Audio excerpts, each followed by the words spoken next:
नमस्कार, कृषि जागरण में आप सभी का स्वागत है। मैं हूं आपके साथ रूबी चक्रवर्ती और आज के क्विज कंपटीशन के सवाल के लिए हमारे साथ आखिरी तक बने रहे। बढ़ेंगे इस सप्ताह की टॉप हेडलाइंस की ओर। योगी सरकार की बड़ी सौगात, 33,000 किसानों का कर्जा होगा माफ। झारखंड में किसानों के लिए भारत ज्ञान विज्ञान समिति की ओर से सेमिनार का आयोजन। यूपी की महिलाओं के लिए खुशखबरी, योगी सरकार जल्द देगी नौकरी का तोहफा, 52,000 पदों पर होगी भर्ती। कृषि जागरण और विजय सरदाना ने किया एमओयू पर हस्ताक्षर, कृषि की बेहतरी के लिए मिलकर करेंगे काम। गुजरात के पशुपालकों के लिए अच्छी खबर, केंद्रीय मंत्री पुरुषोत्तम रूपाला ने पशुओं के लिए देश की पहली चलित आईवीएफ लैब का किया लोकार्पण। वित्त मंत्री निर्मला सीतारमण 1 फरवरी को पेश करेंगी देश का बजट, संसद सत्र 31 जनवरी से होगा शुरू। पीएम मोदी ने किया भारतीय विज्ञान कांग्रेस का उद्घाटन, कहा हर क्षेत्र में बढ़ी महिलाओं की भागीदारी। धानुका एग्रीटेक लिमिटेड के कर्मचारियों के लिए खुशखबरी, कंपनी ने दी कई प्रमोशन को मंजूरी। महाराष्ट्र के उप मुख्यमंत्री देवेंद्र फडणवीस की बड़ी घोषणा, पीएम कुसुम योजना के तहत 5 लाख किसानों को सोलर पंप देगी सरकार। राजस्थान सरकार का किसानों के लिए मदद, दुर्घटना का शिकार हुए किसानों को देगी मुआवजा, राजीव गांधी कृषक साथी सहायता योजना के तहत मिलेगा मुआवजा। भारत की एग्री और प्रोसेस फूड की दुनिया में बढ़ी मांग, 16% बढ़ गया निर्यात। केंद्रीय खाद्य मंत्रालय की बड़ी घोषणा, देश के 80 करोड़ गरीबों को नहीं होगी अनाज की कमी। बिहार में बिजली बिल में बड़ा बदलाव, बिहार में महंगी होगी बिजली। आईएमएफ प्रमुख क्रिस्टलिना जॉर्जीवा ने किया आगाह, कहा नया साल 2023 वैश्विक अर्थव्यवस्था के लिए और अधिक चुनौती। ठंड की मार झेल रहा पूरा उत्तर भारत, पहाड़ों पर बर्फबारी जारी। बढ़ेंगे खबरों की ओर। उत्तर प्रदेश की योगी सरकार ने नए साल पर किसानों को बड़ी सौगात दे दी है। सरकार जल्द ही किसानों का कर्जा माफ करने जा रही है, इसके लिए आदेश भी जारी कर दिया गया है। यूपी सरकार की किसान कर्ज माफी योजना के तहत 19 जिलों के 33,000 से ज्यादा किसानों का कर्ज माफ किया जाएगा। इसके लिए पात्र किसानों की लिस्ट बना ली गई है। इसी लिस्ट के हिसाब में किसानों का कर्ज माफ होगा। सरकार की तरफ से किसानों का 190 करोड़ रुपए का कर्ज माफ किया जा रहा है। प्रदेश सरकार द्वारा 19 जिलों के 33,000 किसानों का 190 करोड़ रुपए कर्ज माफ किया जा रहा है। वर्ष 2017 में सीएम योगी की सरकार बनने के बाद कैबिनेट में किसानों की कर्ज माफी का फैसला लिया गया था, जिसके तहत लाखों किसानों का कर्ज माफ किया गया था। इस दौरान जो भी किसान किसी कारण के चलते छूट गए थे, अब उन्हें 33,408 किसानों का भी 190 करोड़ रुपए का कर्ज माफ किया जाएगा। योगी सरकार ने इस बारे में गजट भी जारी कर दिया है। धनबाद में अखिल भारतीय जन विज्ञान नेटवर्क और भारत ज्ञान विज्ञान समिति की ओर से सेमिनार का आयोजन किया गया। इसमें आत्मनिर्भर भारत की चुनौतियों और संभावनाओं पर चर्चा की गई। कृषि वैज्ञानिक और प्रोफेसर डॉक्टर अंशुमन दास ने कहा कि 90% वर्षा आधारित खेती होती है। यहाँ के किसानों को बीज के लिए भी आत्मनिर्भर बनना होगा। धान, बकरी, मुर्गा, मछली पालन आदि पर जोर देने से ही आत्मनिर्भर बन सकते हैं। डॉक्टर काशीनाथ चैटर्जी ने कहा कि शिक्षा, स्वस्थ भोजन में कमी आई है। आजादी के 75 वर्ष बाद मूल्यांकन की जरूरत है कि सभी को बेहतर शिक्षा, बेहतर स्वस्थ, भरपेट भोजन मिल रहा है या नहीं। मनरेगा के तहत कुआं, तालाब से झारखंड की कुछ जगहों में सिंचाई हो रही है, इससे और बेहतर करने की जरूरत है। बता दें कि सेमिनार में छत्तीसगढ़, केरला, तेलंगाना, आंध्र प्रदेश, तमिलनाडु, मध्य प्रदेश, पश्चिम बंगाल, उड़ीसा, हरियाणा, उत्तर प्रदेश, बिहार, झारखंड और नई दिल्ली आदि से बुद्धिजीवी इस कार्यक्रम में शामिल हुए। उत्तर प्रदेश में सरकारी नौकरी चाहने वालों के लिए खुशखबरी है। उत्तर प्रदेश में नए साल पर सरकार तकरीबन 52,000 ग्रामीण महिलाओं को नौकरी देने की तैयारी कर रही है। यूपी में महिला आंगनबाड़ी कार्यकर्ताओं की सीधी भर्ती होगी, जिसमें बाल विकास पुष्टाहार विभाग की ओर से आंगनबाड़ी कार्यकर्ताओं के 52,001 पदों पर भर्ती के बारे में जल्द ही नोटिफिकेशन जारी होने जा रहा है। बता दें कि योगी सरकार 2024 से पहले 2023 में बम्पर भर्ती निकालकर युवाओं और नौजवानों को नौकरी देने की तैयारी कर रही है। यही वजह है कि सीएम योगी आदित्यनाथ ने सभी विभागों से रिक्त पदों की डिटेल मांगी है। इसके बाद शासन ने उन पदों की अनुमति होते ही विज्ञापन निकाली जाएगी। फिलहाल अलग अलग विभागों की तरफ से खाली पड़े पौधों का ब्यौरा शासन को दिया जा रहा है, जिस पर सरकारी नौकरियों की भर्तियां की मंजूरी दे रही है। कृषि जागरण की स्थापना ही किसानों एवं कृषि क्षेत्र के विकास के लिए की गई है, जिसके लिए कृषि जागरण समय समय पर किसानों के हित के लिए कई बड़े कदम उठाता है।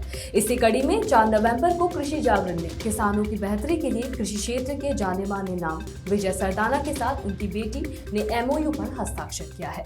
जैसा कि कृषि जागरण आए दिन KJ चौपाल का आयोजन करता है, इसमें कृषि से जुड़े गणमान्य व्यक्ति या फिर प्रगतिशील किसान दौरा करने जरूर आते हैं। इसी के चलते KJ चौपाल कृषि क्षेत्र में चर्चा का विषय बना हुआ है।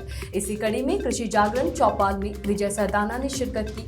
वह विजय सरदाना वर्तमान में भारत के सर्वोच्च न्यायालय के एडवोकेट और अंतर्राष्ट्रीय कृषि व्यवसाय मूल्य श्रृंखला के विशेषज्ञ advocate, supreme court of India and international agribusiness value chain expert है। इस अवसर पर KJ चौपाल में कृषि जागरण के संपादक MC डोमिनिक और पूरी टीम द्वारा उनका गर्मजोशी से स्वागत किया गया और सम्मान के प्रतीक के रूप में उन्हें पौधे भेंट किए गए। इस कार्यक्रम का मुख्य आकर्षण तब आया जब विजय सरदाना और कृषि जागरण के संपादक MC डोमिनिक ने कृषि क्षेत्र की बेहतरी के लिए एक MOU पर हस्ताक्षर किया। इस समझौता ज्ञापन पर हस्ताक्षर करने का उद्देश्य कृषि समुदाय और कृषि कॉर्पोरेट्स और संबंधित क्षेत्र के मुद्दों के समाधान के लिए एक किसान केंद्रित बातचीत का मंच यानी कि फार्मर सेंट्रिक टॉक शो प्रदान करता है। इस मंच के तहत कृषि जागरण आपके सामने कृषि से जुड़े सभी बड़े मुद्दों पर कृषि विशेषज्ञ और कृषि जगत की सबसे प्रतिष्ठित हस्तियों से बातचीत करेंगे और यह सुनिश्चित करेंगे कि भारत के किसानों की हर समस्याओं का समाधान किया जा सके। देश में पशुओं के इन विट्रो फर्टिलाइजेशन IVF के लिए पहली चली लैब का लोकार्पण गुजरात के अमरेली में संत मुरारी बापू और केंद्रीय मंत्री पुरुषोत्तम रूपाला ने किया है। इसके जरिए उत्तम नस्ल की साहिवाल गायों के साथ ही अन्य नस्लों के पशुओं के प्रजनन को बढ़ावा दिया जाएगा। रविवार को अमरेली में सारही तोपवान आश्रम के भूमि पूजन कार्यक्रम में इस मोबाइल IVF वैन का उद्घाटन किया गया। केंद्र सरकार और अमर डेयरी के सहयोग उपक्रम में यह वैन संचालित की जाएगी। यह पशुओं के लिए देश की पहली IVF वैन है। संसद का बजट सत्र 31 जनवरी 2023 से शुरू होने जा रहा है। बजट सत्र 6 अप्रैल 2023 तक चलेगा। सत्र की शुरुआत लोकसभा और राज्यसभा के संयुक्त सत्र को राष्ट्रपति द्रौपदी मुर्मू के संबोधन से होगी। मुर्मू का पिछले साल अगस्त में राष्ट्रपति पद पर पहुंचने के बाद संसद के दोनों सदनों का पहला संबोधन होगा। मीडिया रिपोर्ट के अनुसार संसद का बजट सत्र के पहले दोनों सदनों में इकोनॉमिक सर्वे में रखा जाएगा। इस रिपोर्ट में कहा गया है कि केंद्रीय वित्त मंत्री निर्मला सीतारमण के संसद में केंद्रीय बजट को 1 फरवरी 2023 को पेश किए जाने की उम्मीद है। बजट सत्र का पहला भाग 10 फरवरी 2023 तक चलेगा। इस बीच एक ब्रेक भी होगा, जिस दौरान स्टैंडिंग कमेटियां अलग अलग मंत्रालयों के डिमांड ऑफ ग्रांट का निरीक्षण किया जाएगा। बजट सत्र का दूसरा भाग 6 मार्च को शुरू होगा, जिसके 6 अप्रैल 2023 तक खत्म होने की उम्मीद है। प्रधानमंत्री नरेंद्र मोदी ने अमृतकाल में भारत को आधुनिक विज्ञान की विश्व की सबसे आधुनिक प्रयोगशाला बनाने के संकल्प के साथ मंगलवार को भारतीय विज्ञान कांग्रेस का उद्घाटन किया है। PM मोदी ने वीडियो कॉन्फ्रेंसिंग के माध्यम से महाराष्ट्र में राष्ट्रसंत तुकडोजी महाराज नागपुर विश्वविद्यालय के अमरावती रोड परिसर में आयोजित विज्ञान कांग्रेस का उद्घाटन किया। प्रधानमंत्री ने समारोह को संबोधित करते हुए कहा कि भारत 25 वर्षों में जिस ऊंचाइयों पर होगा, उसमें भारतीय वैज्ञानिकों की महत्वपूर्ण भूमिका होगी। भारत का वैज्ञानिक समाज देश को उन ऊंचाइयों पर पहुंचाएगा जिसका देश हकदार रहा है।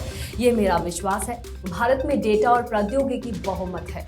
इन दोनों क्षेत्रों में भारत को बुलंदियों पर पहुंचाने की हमारे वैज्ञानिक क्षमता रखते हैं। चाहे ट्रेडिशनल नॉलेज हो या आधुनिक प्रौद्योगिकी, या दोनों ही वैज्ञानिक खोज में मददगार होते हैं।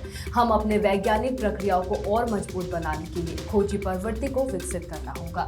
PM मोदी ने आगे कहा कि भारत जिस वैज्ञानिक दृष्टि से आज आगे बढ़ रहा है, उसके नतीजे हम देख रहे हैं। विज्ञान के क्षेत्र में भारत तेजी से विश्व में दुनिया के शीर्ष देशों में शामिल हो रहा है। धानुका एग्रीटेक लिमिटेड भारत की सबसे बड़ी एग्रीटेक कंपनी में से एक ने हाल ही में पदोन्नति की घोषणा करने के लिए और इस नए साल को अपने कर्मचारियों के लिए और अधिक आनंदमय बना दिया है। इसमें सुबोध गुप्ता और उत्तम साहा ने धानुका एग्रीटेक लिमिटेड में मार्केटिंग के नए DGM के रूप में पदभार संभाला है। उनके अलावा शरद सिकरवार नए वरिष्ठ उत्पाद पोर्टफोलियो प्रबंधन ने लिंक्डइन के माध्यम से अपने प्रचार की घोषणा की और अमित मिश्रा ने भी घोषणा की कि वो एक नए वरिष्ठ है। धानुका एग्रीटेक लिमिटेड में हर्बिसाइड के लिए पोर्टफोलियो मैनेजर है। वही धानुका एग्रीटेक लिमिटेड भारत की अग्रणी कृषि रसायन कंपनी में से एक है और फोर्ब्स पत्रिका द्वारा एशिया पैसिफिक में 1 अरब कंपनियों के तहत 200 सर्वश्रेष्ठ श्रेणी में सूचीबद्ध है। महाराष्ट्र के उप मुख्यमंत्री देवेंद्र फडणवीस के मुताबिक केंद्र सरकार की प्रधानमंत्री कुसुम योजना के तहत राज्य के 5 लाख किसानों को सब्सिडी पर सोलर पंप उपलब्ध करवाए जाएंगे। किसानों की आय को दोगुना करने के लिए अब राज्य सरकारों ने केंद्र सरकार की स्कीम्स को लागू करने में रुचि दिखाई है, चाहे वो प्रधानमंत्री फसल बीमा योजना हो या किसान क्रेडिट कार्ड। केंद्र की ऐसी कई योजनाओं ने खेती किसानी को और भी ज्यादा सुविधाजनक बना दिया है। इसी कड़ी में अब महाराष्ट्र सरकार भी 5 लाख किसानों को लाभान्वित करने की योजना बना रही है। महाराष्ट्र के डिप्टी सीएम देवेंद्र फडणवीस ने बताया कि केंद्र सरकार की प्रधानमंत्री कुसुम योजना के तहत 5 लाख किसानों को सोलर पंप उपलब्ध करवाए जाएंगे। विधानसभा को संबोधित करते हुए डिप्टी सीएम फडणवीस ने आगे कहा कि ऐसे सोलर पंप की स्थापना करके किराए या पट्टे की जमीन से भी किसानों को अच्छी आमदनी लेने में मदद मिलेगी। उन्होंने आगे कहा कि विदर्भ के किसानों को प्राथमिकता से सोलर कृषि पंप और बिजली कनेक्शन को आवंटन किया जाएगा। इस मामले में लंबित पड़े आवेदनों को मार्च 2023 तक मंजूरी दे दी जाएगी। उन्होंने याद दिलाया कि केंद्र सरकार की प्रधानमंत्री कुसुम योजना के तहत किसानों को सोलर पावर पंप लगवाने पर 90% सब्सिडी दी जा रही है। मौसम की अनिश्चितताओं के कारण खेती किसानी चुनौतीपूर्ण काम होता जा रहा है। आए दिन फसलों में भारी नुकसान देखने को मिल रहा है, वही किसानों को भी जान माल की हानि हो रही है। इसका हर्जाना किसान परिवारों को भुगतना पड़ता है। कई बार कृषि मशीनरी चलाते समय या मौसम के कारण किसानों के साथ दुर्घटना हो जाती है और कई बार किसान की मृत्यु भी हो जाती है। ऐसी परिस्थितियों में किसान परिवारों की मदद के लिए कई राज्यों में मुआवजा दिया जाता है। राजस्थान की सरकार भी इस परेशानी की घड़ी में किसानों के साथ खड़ी रहती है। राज्य सरकार ने राजीव गांधी कृषक साथी सहायता योजना चलाई है और जिसके तहत किसान या खेतीहार मजदूर को दुर्घटना में नुकसान या मृत्यु की घड़ी में 2 लाख रुपए तक का आर्थिक संबल दिया जाता है। पिछले 4 साल में 10,000 से भी अधिक किसान राजीव गांधी कृषक साथी सहायता योजना का लाभ ले चुके हैं। राजस्थान सरकार द्वारा किसानों के हित में चलाई जा रही राजीव गांधी कृषक साथी सहायता योजना के तहत खेती किसानी के दौरान दुर्घटनावश अंग भंग होने या मृत्यु होने की स्थिति में 2 लाख रुपए का मुआवजा दिया जाता है। भारत के एग्री और प्रोसेस फूड की दुनिया भर में लगातार मांग बढ़ रही है। कॉमर्स मिनिस्ट्री के द्वारा जारी किए गए आंकड़ों के अनुसार मौजूदा वित्त वर्ष में अप्रैल से नवंबर की अवधि के बीच इन उत्पादों का निर्यात बढ़त के साथ 17 अरब डॉलर के पार पहुंच गया है। इस अवधि के दौरान सबसे ज्यादा ग्रोथ दालों, पोल्ट्री उत्पादों, बासमती चावल में देखने को मिली है। वही अनाज, फलों और सब्जियों के निर्यात में भी बढ़त दर्ज हुई है। मिनिस्ट्री के द्वारा जारी आंकड़ों के अनुसार सरकार के द्वारा उठाए गए कदमों की मदद से वित्त वर्ष के पहले 8 महीने में पूरे साल के लिए निर्यात लक्ष्य का 74% हासिल कर लिया गया है। सरकार के द्वारा आंकड़ों के अनुसार एग्री और प्रोसेस फूड का निर्यात वित्त वर्ष 2022 और 23 के चालू वित्त वर्ष के 8 महीनों की अवधि के दौरान पिछले वित्त वर्ष 2021 और 22 की समान अवधि की तुलना में 16% बढ़ गया है। देश में गरीबों की खाद्य सुरक्षा सुनिश्चित करने के लिए केंद्र सरकार ने 1 साल के लिए अनाज का इंतजाम कर दिया है। केंद्र सरकार खाद्य सुरक्षा के तहत फ्री अनाज के लिए 2 लाख करोड़ का निवेश करेगी। देश में अनाज का पर्याप्त भंडार है। खाद्यान्न की किसी भी स्तर पर कोई कमी नहीं होगी। केंद्र सरकार ने नए साल में जनवरी से लेकर दिसंबर तक गरीबों को अनाज वितरण का पूरा खाका खींच दिया है। साल भर किसी गरीब को अनाज मिलने में कोई परेशानी नहीं रहेगी। केंद्र सरकार गरीबों का पेट भरने के लिए लाखों करोड़ रुपए का निवेश भी करेगी। केंद्र सरकार ने आश्वस्त किया है कि देश में किसी तरह का खाद्य सुरक्षा संकट पैदा नहीं होगा। केंद्रीय खाद्य मंत्रालय घोषणा कर चुका है कि 1 जनवरी से 21 दिसंबर 2023 तक 81.35 करोड़ लाभार्थियों को राष्ट्रीय खाद्य सुरक्षा अधिनियम यानी कि NFSA की धारा 3 के तहत चावल, गेहूं और मोटे अनाज मुफ्त में वितरित किया जाएगा। केंद्र सरकार ने 1 जनवरी से 21 दिसंबर तक 1 साल के लिए मुफ्त खाद्यान्न उपलब्ध कराने की प्लानिंग पर काम शुरू कर दिया है। बिहार की महागठबंधन सरकार और बिजली कंपनियों ने बड़ा फैसला लिया है। इस फैसले का पूरा असर उपभोक्ताओं पर पड़ेगा। स्थिति यह है कि बिजली कंपनियों ने फिक्स चार्ज में बड़ा बदलाव लेने का फैसला ले लिया है। नए साल में बिजली उपभोक्ताओं को 440 वोल्ट का झटका लग सकता है। इसका सीधा असर उपभोक्ताओं की जेब पर पड़ेगा। इसमें ध्यान देने वाली बात यह है कि इसका सीधा असर ग्रामीण और शहरी इलाकों के उपभोक्ताओं पर पड़ेगा। उपभोक्ताओं को बढ़ी हुई बिजली दर की मार झेलनी पड़ सकती है। इसे लेकर अब विद्युत विनियामक आयोग आगामी 20 जनवरी से सुनवाई करेगा। इस जन सुनवाई में कोई भी आम उपभोक्ता अपना पक्ष आयोग के सामने रख सकता है। बिजली कंपनियों की ओर से घरेलू उपभोक्ताओं को बिजली कीमतों में 2.56 रुपए से लेकर 3.40 रुपए तक प्रति यूनिट बढ़ोतरी का प्रस्ताव दिया गया है। IMF ने वैश्विक अर्थव्यवस्था की स्थिति को लेकर आगाह किया है। IMF ने कहा कि इस साल 1/3 वैश्विक अर्थव्यवस्था मंदी में होगी और अमेरिका, यूरोपीय संघ और चीन में नरमी की आशंका के बीच यह वर्ष 2022 के मुकाबले ज्यादा कठिन होगा। मुद्रा कोष की प्रमुख क्रिस्टलिना जॉर्जीवा ने एक कार्यक्रम में रविवार को ये कहा है। वैश्विक संस्थान ने कहा कि वैश्विक वृद्धि दर के 2022 में 3.2% और 2023 में घटकर 2.7% रहने का अनुमान है, जो 2021 में 6% पर था। वैश्विक वित्तीय संकट और कोविड-19 महामारी के समय छोड़ दिया जाए तो ये 2001 के बाद वृद्धि का सबसे कमजोर रुख है। जॉर्जीवा ने आगे कहा कि अगले 1-2 महीने का समय चीन के लिए कठिन होगा और चीन में वृद्धि का क्षेत्रीय और वैश्विक वृद्धि पर नकारात्मक असर होगा। राष्ट्रीय राजधानी दिल्ली में शीतलहर और कोहरे का कहर जारी है। यहाँ कड़ाके की ठंड ने दिल्ली वासियों को परेशान कर दिया है। आलम यह है कि सुबह घर से निकल रहे लोग कोहरे की घनी चादर से इस कदर परेशान हो गए हैं कि उन्होंने अपने वॉक करने का समय भी बदल दिया है। कृषि जागरण की टीम जब सुबह दिल्ली के इंडिया गेट पर पहुंची तो वॉक करते हुए एक व्यक्ति से बात की, तो उस व्यक्ति ने बताया कि ठंड की वजह से कोई रोज और सुबह वॉक करने नहीं आ पाते हैं, बल्कि वो इसकी जगह शाम का वक्त चुनते हैं। बता दें कि आज रविवार को दिल्ली में न्यूनतम तापमान 4 डिग्री से 5 डिग्री सेल्सियस के बीच रह सकता है, जबकि अधिकतम तापमान 16 डिग्री से 17 डिग्री सेल्सियस के बीच रह सकता है। इसके साथ ही आज बहुत अधिक घना कोहरा छाए रहने की संभावना है। बता दें कि खराब मौसम के कारण दिल्ली एयरपोर्ट ने फॉग अलर्ट जारी कर दिया है। मौसम विभाग ने कहा है कि अगले 4-5 दिनों तक पंजाब, हरियाणा, उत्तर प्रदेश, बिहार सहित पूरे उत्तर भारत में कोल्ड डे जैसी स्थिति बनी रहेगी। इस दौरान कई इलाकों में घना कोहरा छाया नजर आएगा। CBIC ने एक नया नोटिफिकेशन जारी कर दिया है। अब नया साल यानी 1 जनवरी 2023 से किसी भी रेसिडेंशियल यूनिट पर जिसे रजिस्टर्ड यूनिट के प्रोपराइटर को किराए पर दिया गया है वो GST के दायरे से बाहर रहेगा, लेकिन इसकी एक शर्त है कि उस रेसिडेंशियल यूनिट का इस्तेमाल केवल इंडिविजुअल कैपेसिटी में ही होना चाहिए। CBIC ने यह भी स्पष्ट किया है कि अगर किसी प्रॉपर्टी का इस्तेमाल मालिकाना हक के लिए किया जा रहा है तो उसके मालिक पर रिवर्स चार्ज मैकेनिज्म के तहत 18% GST लगेगा।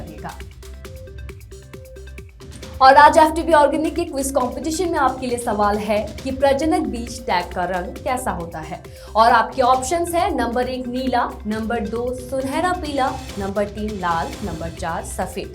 तो देर किस बात की है, फटाफट से मैं इसका जवाब कमेंट करके जरूर बताएं और जीते FTB ऑर्गेनिक के डिस्काउंट कूपन और ढेरों इनाम। फिलहाल कृषि जागरण में मेरे साथ इतना ही। खबरों का सिलसिला जारी रहेगा। देखते रहिए कृषि जागरण। धन्यवाद।